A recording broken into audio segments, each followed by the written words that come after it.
ನಮಸ್ತೆ ಸ್ನೇಹಿತರೆ, ಇಂದಿನ ವಿಡಿಯೋದಲ್ಲಿ ನಾವು ಗರ್ಭಿಣಿಯು ತನ್ನ ಮೊದಲ 3 ತಿಂಗಳು ತಿನ್ನಲೇಬಾರ್ದಂತಹ ಅಥವಾ ಅವಾಯ್ಡ್ ಮಾಡಲೇಬೇಕಾಗಿರೋ ಹಣ್ಣುಗಳ ಬಗ್ಗೆ ತಿಳ್ಕೊಳ್ಳೋಣ.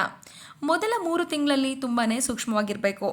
ಏನು ತಿನ್ನಬೇಕು, ಏನನ್ನು ತಿನ್ನಬಾರ್ದು ಅಂತಲೂ ಕೂಡ ತಿಳ್ಕೊಬೇಕಾಗತ್ತೆ. ಹಾಗೆ ಇವತ್ತು ನಾನು ಹೇಳುವಂತಹ ಹಣ್ಣುಗಳನ್ನು ಅವಾಯ್ಡ್ ಮಾಡಿದರೆ ತುಂಬಾ ಒಳ್ಳೆಯದು. ಮೊದಲನೇದಾಗಿ ಪಪಾಯ. ಹೌದು, ಈ ಪಪಾಯದಲ್ಲಿ ಲ್ಯಾಟಿಕ್ಸ್ ಅಂಶವಿದ್ದು ಇದು ಗರ್ಭಪಾತದ ಅಪಾಯವನ್ನು ಹೆಚ್ಚಿಗೆ ಮಾಡುತ್ತೆ. ಆದರೆ ಹಣ್ಣಾಗಿರೋ ಪಪಾಯವನ್ನು ಮಿತವಾಗಿ ಬಳಸಬಹುದು. ಆದರೆ ಹಣ್ಣಾಗದೇ ಇರುವಂತಹ ಅಥವಾ ಕಾಯಿ ಇರುವಂತಹ ಪಪಾಯವನ್ನು ತಿನ್ನಲೇಬಾರದು. ಇನ್ನು ಎರಡನೇದಾಗಿ ಪೈನಾಪಲ್. ಹೌದು, ತುಂಬ ಜನರಿಗೆ ಪೈನಾಪಲ್ ಜ್ಯೂಸ್ ಮತ್ತು ಇದರ ಸ್ವೀಟ್ಸ್ ಅಂದರೆ ತುಂಬಾ ಇಷ್ಟ. ಆದರೆ ಗರ್ಭಿಣಿಯರು ಇದನ್ನು ಅವಾಯ್ಡ್ ಮಾಡಲೇಬೇಕು.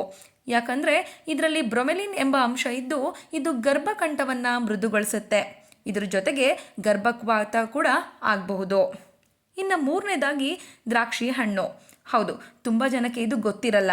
ಆದರೆ ಈ ದ್ರಾಕ್ಷಿ ಹಣ್ಣು ಕೂಡ ತುಂಬಾ ಹಾನಿಕಾರಕ. ಇದರಲ್ಲಿ ರೆಸ್ವೆರಾಟ್ರೋಲ್ ಎಂಬ ಅಂಶ ಇರುತ್ತೆ. ಇದರಿಂದ ಹಾರ್ಮೋನ್ಗಳು ಅಸಮತೋಲನಕ್ಕೆ ಕಾರಣ ಆಗುತ್ತೆ. ಮತ್ತು ಇದನ್ನು ಬೆಳೆಯುವಾಗ ಕೂಡ ಅಪಾರ ಪ್ರಮಾಣದಲ್ಲಿ ಕೀಟನಾಶಕಗಳನ್ನ ಬಳಸಿರ್ತಾರೆ. ಇದರಿಂದ ಗರ್ಭಿಣಿಗೂ ಹಾಗೂ ಮಗುವಿನಿಗೂ ಕೂಡ ತುಂಬಾ ತೊಂದರೆ ಆಗುತ್ತೆ. ಇನ್ನು ನಾಲ್ಕನೇದು ಹುಣಸೆ ಹಣ್ಣು.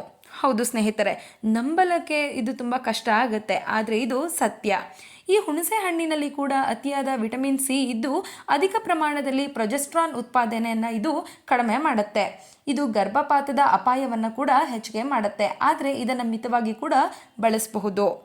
ಇನ್ನು ಐದನೇದಾಗಿ ಖರ್ಜೂರ. ಹೌದು, ಇದು ಆಯುರ್ವೇದ ಪ್ರಕಾರ ದೇಹದಲ್ಲಿ ಉಷ್ಣಾಂಶವನ್ನು ಹೆಚ್ಚಿಗೆ ಮಾಡುತ್ತೆ. ಇದರಿಂದ ಕೂಡ ನಮಗೆ ಗರ್ಭಪಾತ ಉಂಟಾಗಬಹುದು. ಇನ್ನು ಕೊನೆಯದಾಗಿ ಮಾವಿನ ಹಣ್ಣು. ಹೌದು, ನಂಬೋಕೆ ತುಂಬಾ ಕಷ್ಟ ಅಲ್ವಾ?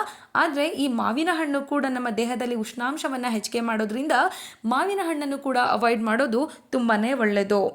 ನೋಡಿದ್ರಲ್ಲ ಸ್ನೇಹಿತರೆ, ಈ 6 ಹಣ್ಣುಗಳನ್ನು ನೀವು ಡ್ಯೂರಿಂಗ್ ಪ್ರೆಗ್ನೆನ್ಸಿಯಲ್ಲಿ ಅವಾಯ್ಡ್ ಮಾಡಿದರೆ ತುಂಬಾ ಒಳ್ಳೆಯದು. ಈ ಎಲ್ಲ ಇನ್ಫಾರ್ಮೇಷನ್ಸ್ ನಿಮಗೆ ಇಷ್ಟ ಆದರೆ ದಯವಿಟ್ಟು ನಮ್ಮ ಚಾನಲನ್ನು ಸಪೋರ್ಟ್ ಮಾಡಿ, ಹಾಗೆ ಸಬ್ಸ್ಕ್ರೈಬ್ ಮಾಡಿ. ಶುಭ ದಿನ.